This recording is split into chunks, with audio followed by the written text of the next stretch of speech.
Muy buenas tardes amigas, muy buenas tardes amigos. Esta es una nueva emisión de la mesa de análisis de Politeya. Es nuestro noveno programa, es Noveno. nuestro noveno programa y bueno, pues como que ya le vamos tomando el tranquito a este espacio y hemos tenido oportunidad de conversar con ustedes pues temas de diversa naturaleza, pero todos ellos que forman parte de esto que llamamos agenda pública. Agenda pública que, por cierto, pues en nuestro país y en Sinaloa también de manera particular ha estado muy movida en los últimos días, pero para abordar todos estos temas que tengan que ver con la agenda, pues están aquí nuestros distinguidos politólogos a los que presento de inmediato. A Carlos Calderón Viedas, muy buenas Buenas, tardes. buenas tardes, Carlos Velázquez. Viedas y a nuestro compañero Arturo López Flores. Muy buenas tardes, Arturo. Buenas tardes, César. Con ustedes dos, pues vamos a conversar, como decía hace unos momentos, estos temas que hoy ocupan un lugar importante en la agenda pública. Vamos a utilizar la primera parte de nuestro programa para hablar sobre los temas de orden nacional y entre los temas de orden nacional, pues destaca el inicio del periodo de sesiones en la Cámara de Diputados, un inicio en el que hubo bastante jaleo pues un espectáculo en verdad de pena ajena. Eh, un periodo de sesiones previo al inicio de una intensa campaña y de una intensa competencia por el poder político de nuestro país, en lugar de discutir precisamente condiciones y ambiente para que esta campaña se desarrolle en un entorno de estabilidad y de reconocimiento recíproco de la pluralidad que hoy vive la sociedad mexicana, pues terminó en un lamentable, muy lamentable circo. Eh, el presidente de la Cámara de Diputados, no, el presidente de la mesa directiva de la Cámara de Diputados, Santiago Krill, impidió el acceso al recinto legislativo, al salón de plenos de miembros del ejército que iban a participar en la ceremonia que normalmente se realiza cuando se inicia un periodo de sesiones, ¿no? La presencia de efectivos militares, pero iban armados. Entonces, este presidente de la mesa directiva, pues decidió impedir el acceso de militares, de armas al recinto. Podrían haber entrado perfectamente sin ningún problema si hubiesen dejado sus armas fuera del salón de plenos. Ocurre, sin embargo, que pues en este asunto los militares fueron jaleados por diputados de Morena, fundamentalmente, y sus aliados Partido Verde y Partido del Trabajo, y esto terminó en un San Quintín. Desde el Presidium, Santiago Krill trataba de imponer orden y explicar las razones por las que se estaba impidiendo el acceso de miembros de las Fuerzas Armadas con sus armas oficiales al salón de plenos, y por el otro lado, desde las bancas, los gritos, los improperios, los insultos contra el presidente de la mesa directiva, contra Santiago Krill. El asunto, en lugar de entonces discutir qué hacer en la perspectiva de esta competencia por el poder político, pues terminó en dimes y diretes, y el asunto ha continuado hoy sin que se inicien formalmente los trabajos de este periodo ordinario de sesiones, y pues ahora la controversia está circunscrita a si se destituye a Santiago Krill como presidente de la mesa directiva. En esas circunstancias, en esa situación, está en este momento el intenso y elevado nivel del debate en la Cámara de Diputados. En verdad que sí es de pena ajena, pero bueno, ese es un tema importante hoy día en nuestra agenda y también pues está por el lado de las coaliciones una serie de desencuentros, de conflictos que está dificultando la andadura y la construcción de las opciones alternativas a la del poder que representa Morena y sus aliados. Para conversar sobre estos temas de orden nacional, ya dejaré para la segunda parte los temas de orden local, pues están nuestros compañeros y de inmediato ya le doy la palabra a Carlos Calderón Viedas. Adelante, Carlos Calderón. Bueno, yo voy a iniciar mi conversación y básicamente en ese tema quedaré algunas opiniones sobre el primer tema que has expuesto, Velázquez. Sí. Es sobre las dificultades que se está teniendo en este intento de coalición de partidos para el 2024 e incluso para el 2023, ahora en Estado de México y Coahuila. Sí. El acuerdo que se tuvo una vez que se reincorporó Alejandro Moreno y el PRI con él a estos intentos de la alianza, no quedó muy claro para ellos mismos, porque incluso el PRD no los acompañó. ¿Cuál fue el acuerdo? El acuerdo básico fue que el PAN iba a dirigir, coordinar las candidaturas del 2024, la presidencial y la de la Ciudad de México. Y el PRI iba a coordinar o dirigir las candidaturas del 23 en Coahuila como en Estado de México. Estas reuniones las hicieron por lo que se ha logrado filtrar algunos espacios de la prensa de modo bipartidista, es decir, no tomaron en cuenta al PRD. Al otro aliado, al tercer aliado. El tercer aliado lo hicieron a un lado, cosa que no me parece completamente negativa por parte del PRI y del mismo PAN, que no acostumbra ser ese estilo, ¿no? Sin embargo, me tocó ver algunas entrevistas, no entrevistas, sino conversaciones que tuvo el dirigente del PRD, Zambrano, en donde tiendo a creer que fueron marginados, hechos a un lado de una poca, incluso un tanto descortés quizá, pero el caso es que ya rectificó y saca el día de hoy un comunicado en donde dice que está por la alianza Va por México, pero que no aprueba la forma como se dispusieron el PAN y el PRI y el PRD de la definición de candidaturas. El PRD, en un documento que hizo público, está ahorita en los medios, se dice interlocutor o representante, valga la expresión, de la sociedad civil, porque digamos que hizo a la sociedad civil, a las ONGs y demás, su aliado, ¿no? Entonces se muestra como vocero de ellas, porque eso se lo permitieron el mal uso que hicieron los del PRI, el PAN y el PRD de estas atribuciones que se dieron ellos solos. Es decir, de decidir quiénes las candidaturas ellos mismos. No dejaron claro si esas candidaturas eran de militantes de sus respectivos partidos o eran de gente también de la sociedad civil, gente sin partido.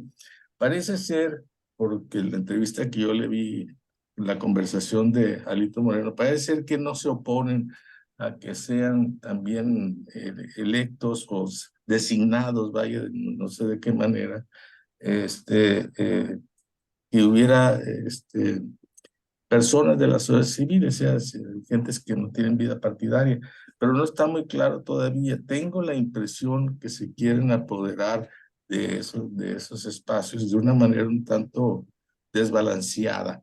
Y creo que están olvidando, sobre todo el PAN, que me Me asombra más en el caso del PAN, no tanto del PRI. Están olvidando que es la sociedad civil las que de algún modo, sin hacer un pacto explícito, de algún modo les está dando oxígeno. Recordemos que esa alianza PRI, PAN, PRD prácticamente se derrumbó por la salida que tuvo Alito por andar apoyando una iniciativa de ley de López Obrador. Pues bueno, esta primera marcha que hubo en noviembre del año pasado, creo que se dieron cuenta que solos no van a poder y que tienen que estar cobijados por la sociedad civil. Entonces rectificó Alito y regresó otra vez. Según yo, regresó con buenas intenciones, aquí lo he dicho, pero por lo que sucedió en esto me parece que no son tan buenas, que siempre trae cartas ocultas este señor. Bueno, el caso es que en el PRI también ya se dieron, el grupo que se opone a Alito, que está básicamente nucleado en el Senado, están mostrando una disposición a que esta alianza Va por México se consolide y que no sea el PRI el motivo de alguna ruptura. Incluso acabo yo de leer hace una hora, 2 horas, una carta de Miguel Ángel Osorio Chong, fechada este mismo día 2 de febrero, dirigida, es una carta personal, aunque en membrete del Senado de la República, dirigida a Alejandro Moreno Cárdenas y firmada por Osorio Chong, en donde le dice, después de hacer una especie de relato de lo que ha sido el PRI y su importancia en el desarrollo político del país, dice: el PRI no le pertenece a una sola persona, critica ese hecho y ya en sus párrafos finales, lo leo, es un texto muy brevísimo, le dice: le propongo tener un encuentro para establecer formas de interlocución y seguir afrontando los intentos, como lo hemos hecho durante los últimos 4 años en esta bancada, los intentos de Morena y del gobierno de evitar los contrapesos. Me parece que esta disposición que está mostrando este núcleo fuerte que está del PRI que está en el Senado es una actitud muy madura, de madurez política, que están mostrando estos priistas para que esa alianza Va por México se mantenga. Y yo creo que al mismo tiempo se dieron cuenta que no les conviene a ellos estar fuera de los marcos institucionales, es decir, fuera de los resortes del propio partido, porque son los partidos malos o buenos o como quieran calificarlos, los actores principales de los procesos electorales, ¿no? Son ellos los que en última instancia van a decidir quiénes sí, quiénes no, y yo me parece que ellos van a jugar con Alito Moreno, políticamente hablando, estas circunstancias, y eso también lo veo con optimismo, porque si ya hay voluntad política de esta parte, es contraria a Alito. Yo pienso que Alito también está dispuesto, estoy seguro, casi lo puedo asegurar, desde luego, me puedo equivocarme, de que Alito va a darles un sí, aunque no es la primera vez, no es la primera vez que ellos se han acercado al PRI, pero Alito es de varias cartas cerradas en su mano. Ese es el tema y bueno, así está el asunto en términos generales dentro de la Alianza Va por México. Yo creo, punto y aparte, pero en el mismo capítulo, viene el 26 de febrero, como ya se ha anunciado, una segunda demostración de fuerza y de organización y de presencia nacional de los organismos civiles que también están muy interesados en participar en estos procesos electorales. La alianza es la Alianza México por México, no sé exactamente ya las siglas, estamos en medio de una guerra de siglas, donde andan los organismos civiles, pues las que organizó la marcha de noviembre.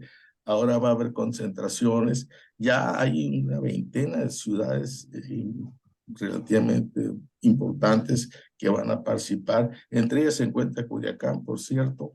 Entonces aquí tendremos una oportunidad de volver a demostrar que sí intentamos una cantidad importante de ciudadanos mexicanos de tratar de que Morena no continúe al frente del gobierno mexicano. Es todo.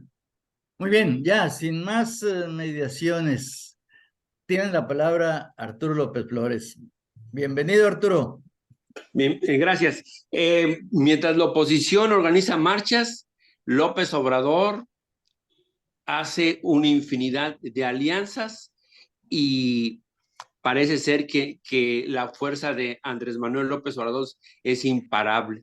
No hay una oposición en este momento que le haga frente. Y habría que recordar al auditorio la plenaria del partido oficial, donde estuvieron los corcholatas y no se escucharon propuestas, no se escucharon un diagnóstico de la nación. Todos se pelearon por quién era más cercano a Andrés Manuel López Obrador. Esto habla del tamaño de la estatura política y el liderazgo que tiene Andrés Manuel López Obrador. Entonces, sigue siendo México el país de un solo hombre y no hay quien se le ponga enfrente, ¿no? Y como dijera en Oaxaca, Andrés Manuel López Obrador, cuando un periodista le pregunta sobre su futuro político, pues yo seguiré cantando mientras el pueblo me siga escuchando. Entonces, esta frase requiere su disección y su análisis porque no es una frase cualquiera. Y otro punto que quisiera resaltar es de mi última participación sobre punto de partida. Hablamos del lanzamiento de este organismo político y esperábamos el lunes pasado, en los medios de comunicación, el pronunciamiento ya formal de esta organización política. Y para sorpresa de muchos y no tantos para mí, este grupo político que no tiene nada de sociedad civil, son profesionales de la política, la mayor parte son priistas que están confrontados con Alejandro Moreno.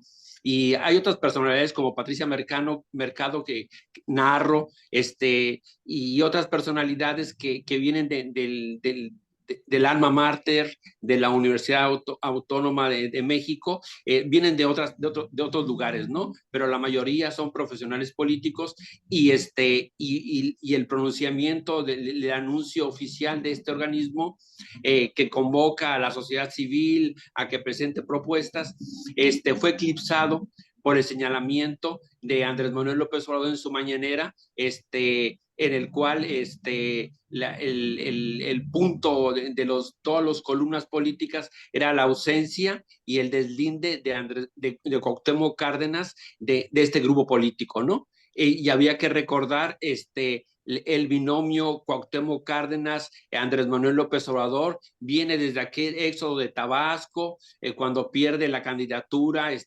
con Roberto Madrazo, luego se incorpora al PRD nacional, se hace con la influencia y el padrinazgo de Cuauhtémoc Cárdenas, se hace presidente del PRD, luego es impulsado para ser el presidente el jefe de gobierno del Distrito Federal sin ninguna presencia en el distrito, pero tenía el manto protector de Cuauhtémoc Cárdenas. Y hay otro elemento actual, que el coordinador de asesores de la presidencia de la República, pues es Cárdenas Batel, hijo de Cuauhtémoc Cárdenas. Entonces, la relación entre Andrés Manuel López Obrador y Cuauhtémoc Cárdenas viene de muy atrás. Y como lo dijo Andrés Manuel, es tiempo, no es tiempo de titubeos, es tiempo de mano firme y de cerrar los espacios, y no hay tiempo para la negociación. Y así es como se deslinda Cuauhtémoc Cárdenas del grupo, punto de partida, ¿no? Entonces, pues es un punto lamentable porque, repito, fue eclipsado por los señalamientos de Andrés Manuel López Obrador frente a un comunicado que había hecho Cuauhtémoc Cárdenas anterior, y luego, ya que no estuvo presente en la presentación, pues ya más bien se dio en el tema de dimes y diretes, pero ahí está el tema, ¿no? Y entonces habría que bajar la mirada y irnos al Estado de México y en Coahuila. En Coahuila las cosas no caminan bien para Morena. Parece ser que el divisionismo, ahí sí está, los grupos del oficialismo están muy fragmentados y se espera una contundente victoria del PRI y sus aliados. Y en el Estado de México están las cosas muy parejas. La semana pasada, en estos días, el Financiero sacó una encuesta donde Delfina Gómez aventaja a Ale del Moral con 8 puntos, pero Alejandra del Moral tiene un crecimiento de 4 puntos, ¿no? Y Delfina Gómez se mantiene, ni sube ni baja, ¿no? Y hay una encuesta que también me llama mucho la atención, que fue construida y diseñada en el Estado de México, que tiene que ver con la influencia que tienen estas dos personalidades en las redes sociales. Y en términos de redes sociales, Ale está arriba, 35, 24, más o menos son los números. Lo que sí podemos decir que va a ser una competencia entre mujeres y que están en el corazón de la discusión y en la observación ciudadana, el tema de las políticas sociales. Delfina con las políticas sociales de Andrés Manuel y Alejandra del Moral con esta política en la tarjeta rosa, que tiene muy, muy buena aceptación y muy buena presencia en el Estado de México. Y pues ahí están los caballos ya encarrilados, se ven por todo el estado y en las principales vías terrestres del Estado de México, los espectaculares. El espectacular que más me llamó la atención fue de Alejandra del Moral, que dice: Ale del Moral, valiente. Y parece ser que este solo vocablo está teniendo mucha penetración en sectores de mujeres y de jóvenes. Y vamos a esperar, faltan 5 meses, falta mucho tiempo, pero también en términos de la rapidez y la volatilidad del proceso electoral, pues falta muy poco tiempo. Y aquí en Sinaloa, pues las cosas también tienen sus detallitos, ¿no? Luego vemos el tema de Sinaloa en la segunda parte, si te parece. Algo sobre los recursos de inconstitucionalidad, Arturo. Sobre los recursos de inconstitucionalidad, el INE ha retomado la agenda, la agenda que tiene que ver con lo electoral, y la presencia de Lorenzo Córdoba y de Ciro Murayama han tenido una fuerte sacudida en las esferas del poder y en las esferas del poder judicial, y a ver el cambio en la presidencia, todo puede suceder. Pero en plan B, sea con lo que sea, Andrés Manuel López Obrador sacó ventaja, y la asociación está adelantada, y vamos a ver de qué está hecho el Poder Judicial, pero como lo repetimos, esperamos que se dirima en la mesa del Poder Judicial, y que no estemos lamentando violencia postelectoral. Y vamos a ver en estos días cómo se comporta el Poder Judicial, que no ha dado la última palabra frente a este tema del plan B, y hay muchas controversias al respecto. Sí, muy bien. Aunque parece ser que el presidente de la República pues ya se puso el guarache antes de espinarse, ¿no? Dijo: si no se aprueban las reformas en esto que se ha dado en llamar plan B, no pasa nada, dijo. no pasa nada, o sea, tratando de restarle filo a un asunto que en efecto, si no se aprueban esas reformas, va a pasar y va a pasar mucho. En primer lugar, que se garantiza que la contienda por el poder político en el 24, pues se ha de regir por los principios de certeza, de objetividad e imparcialidad, que son principios claves sostenidos y defendidos por el INE y por millones de mexicanos que han contribuido a la construcción de estas entidades de orden democrático. Carlos Calderón, sobre los asuntos, sobre estas controversias. Temas. Yo creo que esta es, expresión de Obrador sobre la suerte de Plan B en la mesa jurídica de la Corte no va a llegar a los puertos que quisiera Andrés Manuel.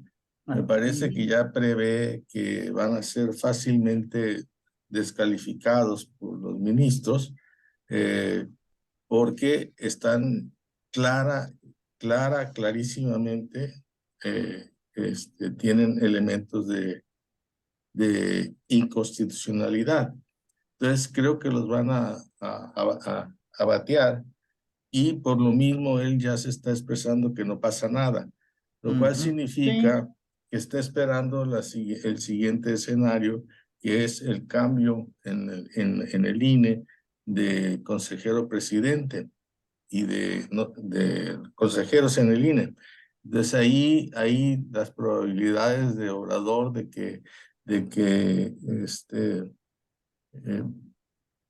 queden los candidatos que él quisiera, pues no están tan desequilibradas a favor de él, porque quienes deciden las tercias quintetas son dos de la Comisión de Derechos Humanos, que seguramente será gente de Obrador, sí, eso es, y otros dos del INAI. Del INAI, que seguramente será gente equilibrada en ese punto de vista. No serán de López Obrador, pero tampoco de ningún otro partido. Entonces quedará uno que posiblemente pues ahí estará jugando. Si acaso no se consiguen las 2/3 partes para ver quiénes de esos quedan, pues será una tómbola o el azar, no sé qué carajo sería. Pero ahí Obrador creo que tiene más probabilidades de tratar de intervenir las decisiones que se den en el Consejo del Instituto Nacional Electoral y está confiado en eso. En última instancia, si ahí no obtiene una gran ventaja o un gran avance o su control se impone sobre los demás, sobre todo sobre el Consejo mismo, pues todavía le queda toda una suerte de artimañas que las vimos en el 2021 y que no tengo ninguna duda que las va a volver a utilizar. O sea, de las Fuerzas Armadas con el uniforme o sin uniforme. Entonces, por eso es que así entendí yo cuando se refirió de una manera poco cortés, poco diplomática y poco de respeto a un poder, a la recién nombrada presidenta de la Corte, ¿no? Porque no quedó quien él quería que quedara, la persona que él quería que quedara, y ya la descalificó, con un brochazo ya la tiznó, ¿no? Pero yo creo que Obrador no es el personaje con el mismo poder con el que llegó en el 18. Vimos que en el 21 ya había retrocedido él y su fuerza electoral, su fuerza de base, o sea, Morena, y seguramente en el 2024, con esto que acaba de mencionar Arturo, perderá Estado de México y Coahuila, y seguramente las elecciones del 24 no las tiene en el bolsillo. Por eso es que está dispuesto a hacer lo que sea para mantenerse en el poder, y además, por si faltara otro indicador, para sembrar un poco de optimismo, que no es fácil ciertamente, la última encuesta del Financiero sobre las preferencias electorales del gobierno federal, Obrador ya lleva dos registros seguidos a la baja. Ya no se diga de los resultados de su gobierno, que desde hace tiempo están abajo del 5, ¿no? O sea, están reprobados. Y ahora las preferencias o la aprobación al presidente, al mismo López Obrador, anda poquito arriba de 5. Es decir, si uno cuando hace exámenes saca 5.4, está reprobado. Ese Obrador también está perdiendo ese poder que que obtuvo en el 2018 y se ha venido minando. ¿Qué lo explican? Muchas cosas las explican. Incluso yo creo que sus mañaneras, donde cada vez se exhibe como un tipo violento, desubicado, que pierde el equilibrio y que las cosas que dice simplemente no las puede respaldar con la realidad, a no ser que las respalde con un golpe de autoridad, lo cual se está volviendo en él ya una costumbre. Todo lo hace autoritariamente, no logra obtener los consensos. Es todo. Sí, y en un escenario como este, pues los actores políticos, sobre todo los que tienen el poder, empiezan a ponerse nerviosos, en efecto, eso está ocurriendo. Y me parece que eso también le está ocurriendo al responsable de la política interior, a Adán Augusto.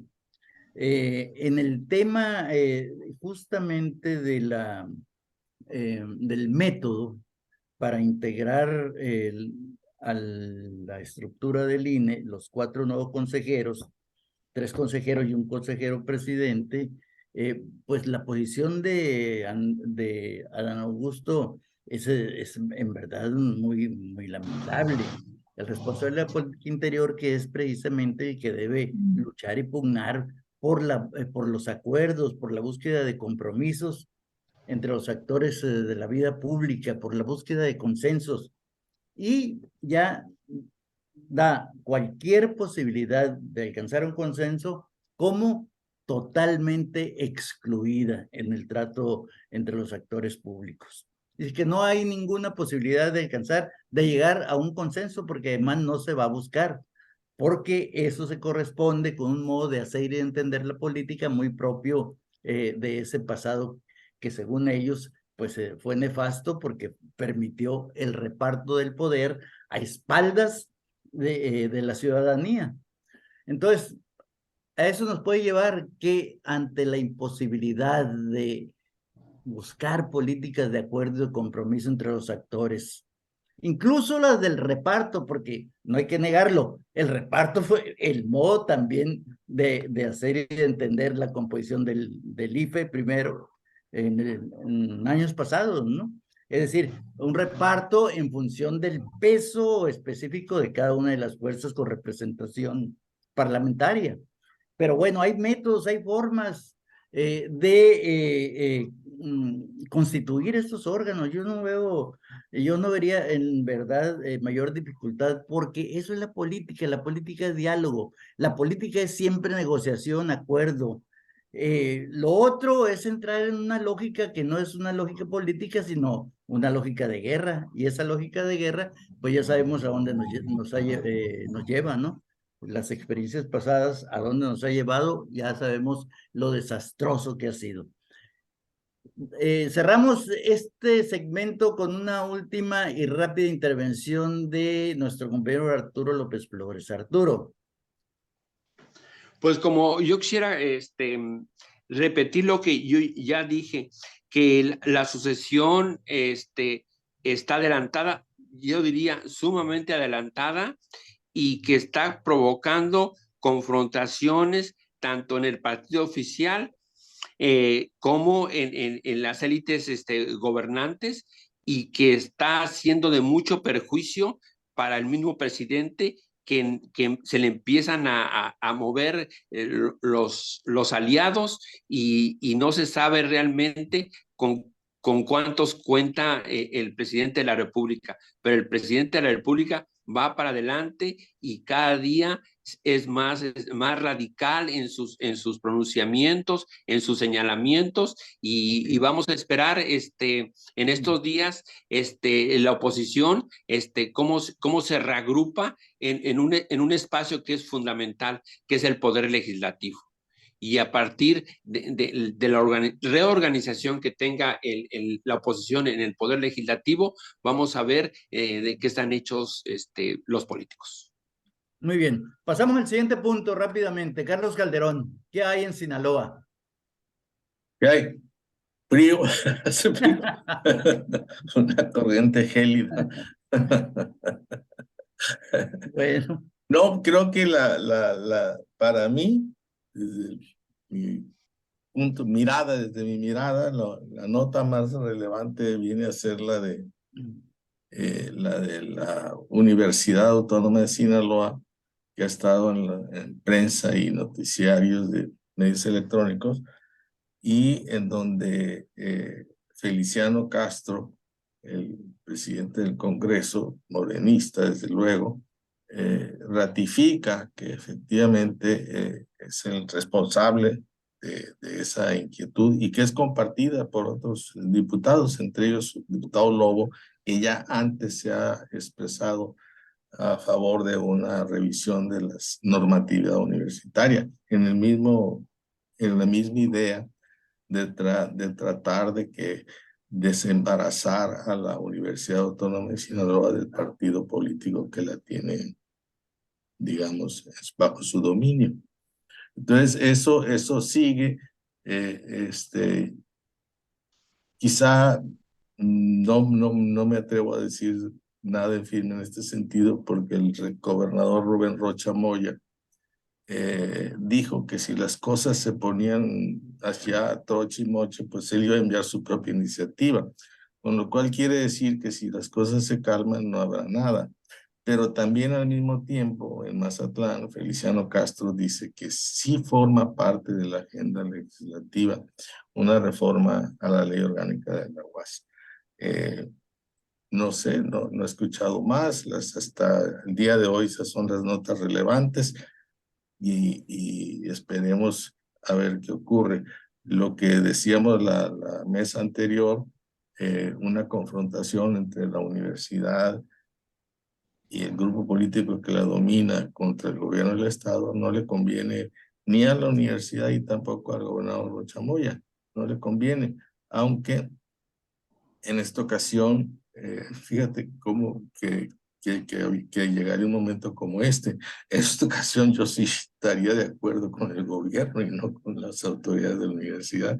No, normalmente siempre hemos estado a favor desde el interior de la universidad hemos estado con la universidad y nunca habíamos estado a favor de esta inquietud que desde el mismo gobierno se está propiciando, que es tratar de desembarazar a la universidad de ese control político que la tiene sometida desde el 2006 a la fecha. Es decir, la friolera de 14, de 17 años. 17 años, sí. Pues eso es lo que diría al respecto. Bueno, y este tema de una eventual discusión sobre la ley orgánica, lo cual supone no solamente reformas al ordenamiento actual, sino también la posibilidad de una nueva ley orgánica, porque así es la cosa, ¿no? Sí. Entre las iniciativas diversas hay de reforma y de nueva ley orgánica, ¿de acuerdo? Sí, hay una nueva ley, puede ser tener el carácter de nueva ley orgánica o tener el carácter de reformas a algunos artículos de la ley orgánica. Yo personalmente participé en la elaboración y entrega de un proyecto de ley de orgánica que ya está. De nueva ley. De nueva ley, en donde se plantean una cantidad de reformas, artículos y parte de esos artículos que tendrían que ver básicamente con el procedimiento de nombramiento del rector, en donde hay otras 4 leyes más ahí, aparte en la que nosotros participamos, son 5 en total, en donde no provienen digamos, del ámbito de las actuales autoridades o del grupo político que ha estado al frente de la universidad en estos últimos 3 lustros. Entonces, sino que son de voces independientes o por lo menos independientes de ese gobierno, vaya, de ese. Y ahí están, digamos, como se dice coloquialmente, están en la congeladora. Ahora, Feliciano Castro en Mazatlán, según entendí en las declaraciones que le tomaron, que la universidad no tiene la facultad de decidir qué leyes se discuten o qué leyes no se discuten en la universidad, ¿no? Ese tema lo comentamos la vez anterior. Y además dice que hay iniciativas de ley desde antes de que se reformara la última ley orgánica acá en la universidad. Es decir, antes de que el Consejo Universitario tomara el acuerdo que le envió al mismo Congreso y a la NUYS, todo de que ninguna iniciativa de ley en el Congreso podría ser revisada sin la autorización del Consejo Universitario, antes de que ese acuerdo se tomara, ya había en el Congreso recepcionado algunas iniciativas de ley. O sea que no se puede aplicar ese acuerdo. Además que es un acuerdo interno de la universidad, no tiene efectos legales hacia el Congreso del Estado, ¿no? Pero además no puede tener efectos retroactivos. Ya había eso. ¿Por qué? ¿Por qué hizo la universidad eso? Lo hizo porque precisamente por grupo de iniciativas que no salieron de ellos mismos, ¿no? Sino que son iniciativas que pretenden precisamente quitar el control político que ha surgido en la universidad por quienes la han conducido estos últimos años. De eso se trata. No son cambios a la ley, al menos yo las iniciativas que conozco, que tengan que ver con las actividades académicas. No son, tienen que ver básicamente con el proceso de nombramiento de rector y directores, que son procesos completamente hechos prácticamente en secreto. En secreto hay un cambio que vino a modificar completamente todo, que es el voto secreto. O sea, los estudiantes sí votan, no votan, perdón, pero sí votan los consejeros estudiantiles en el seno del Consejo Universitario. Y también votan los representantes maestros en el seno del consejo, o sea que sí votan. En ese sentido se puede decir que sí hay democracia, pero votan en secreto. Quiere decir que va un estudiante y pone su voto en una urna y después se cuenta y sale el rector. Todos estos procedimientos, el candidato que ha surgido es candidato precisamente, es que pertenece a ese grupo político, y el porcentaje de votos que obtienes baja por ahí por 97, 98, no es así unánime nunca, que yo sepa, pero prácticamente sí lo es, lo cual indica que ese voto secreto pues, es un voto que está manipulado de múltiples maneras, ¿no? Tanto por el lado de los maestros como por el lado de los representantes de profesores. ¿Y eso qué significa, la secrecía del voto? La secrecía del voto significa que esos representantes son representantes de alumnos y pasa un fetichismo. Resulta que los representantes ya no son representantes, sino que son precisamente los sujetos del voto. Y se supone que un representante lleva la voz de sus representados al seno en el que está presente, ¿no? Sí, para eso son representantes. Tú, mi representante, vas a hacer esto y esto otro, ¿no? Esa es la democracia moderna, vaya, ¿no? Como no podemos ir los 100,000 estudiantes a votar, ahí al consejo nombramos un representante si esos van a votar. ¿Por quiénes van a votar? Por quienes, por quienes tienen la decisión en sus manos, los estudiantes y los profesores.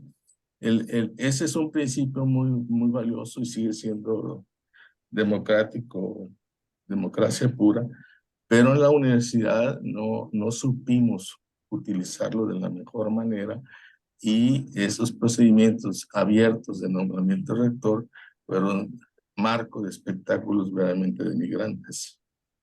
Y con esos espectáculos, con esas imágenes, es que el gobierno de Jesús Aguilar Padilla favoreció la emisión de una ley orgánica en donde se quita el voto de los estudiantes y se quita el voto de los maestros. ¿Y quiénes deciden? Pues simplemente las autoridades que al mismo tiempo fueron nombradas por las mismas autoridades.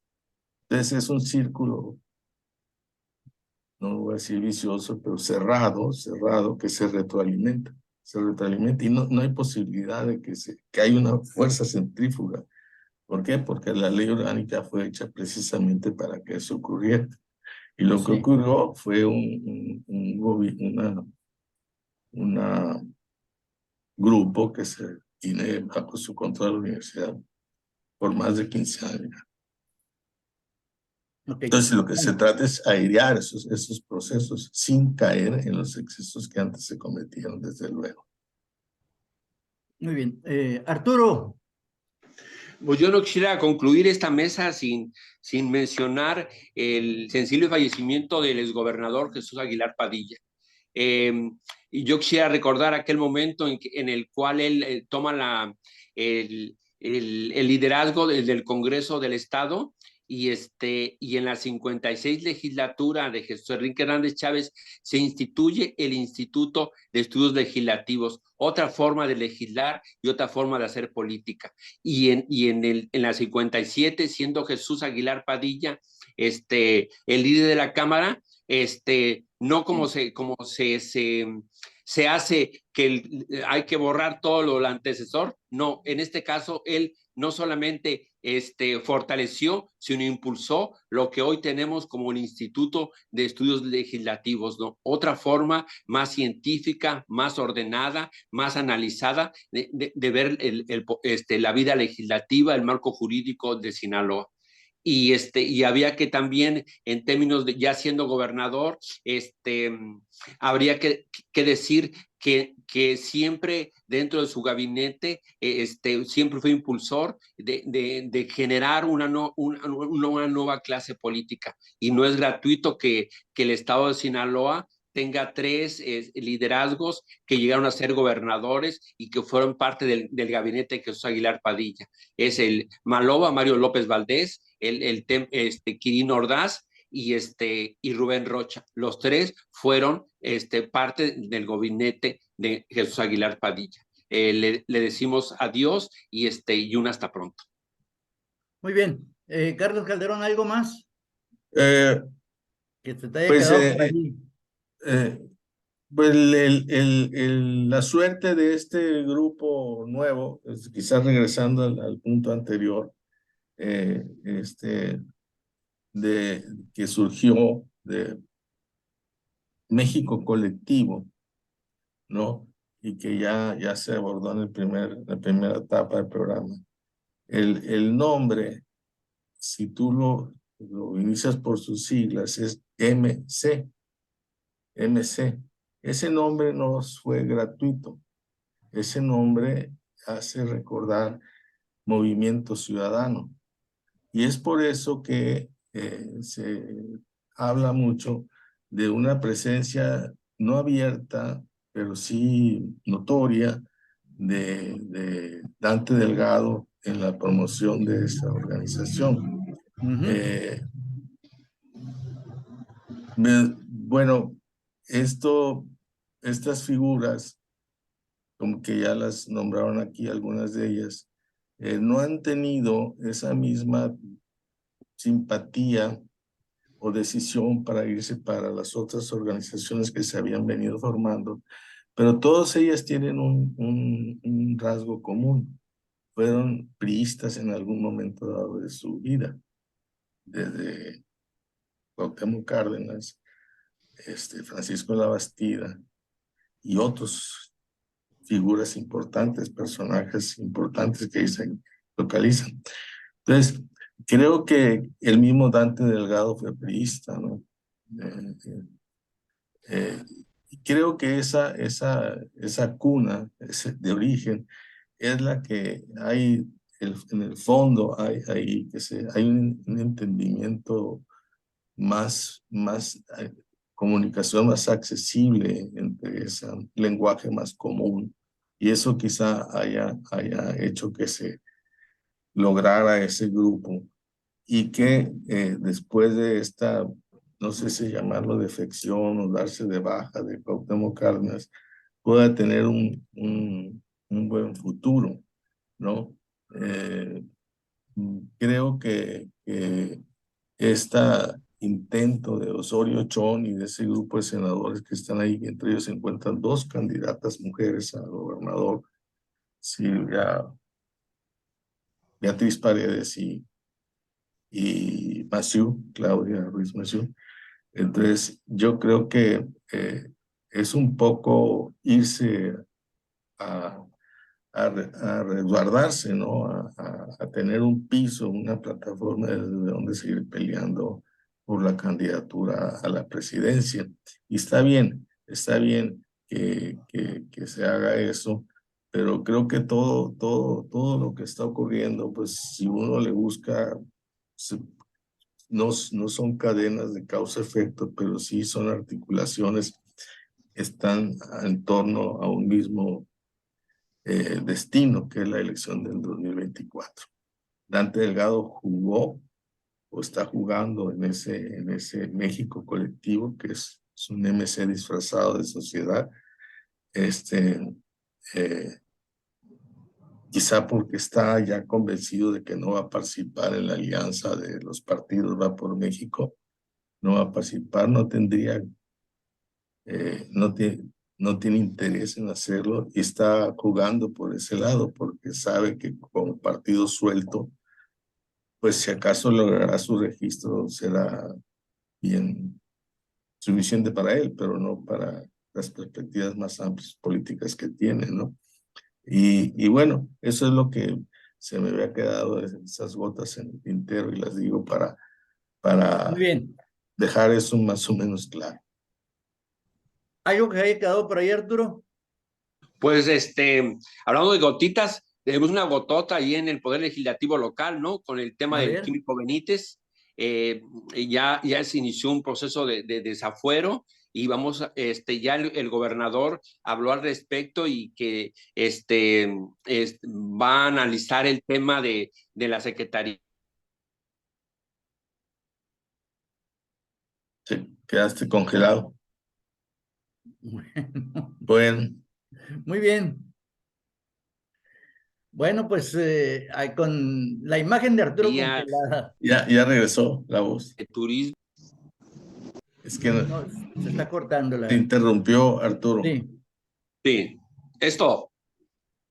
Muy bien. Pues nos despedimos, Carlos Calderón. Nos vemos el próximo martes. Buenas noches, gracias al Por la público tarde ver. aquí. Y nos vemos, Arturo. Muy bien, muchísimas gracias. Qué bueno que ya estás de nuevo acá incorporado al equipo. Muchas Hasta gracias, luego. saludos. Hasta luego. Nos vemos el próximo martes.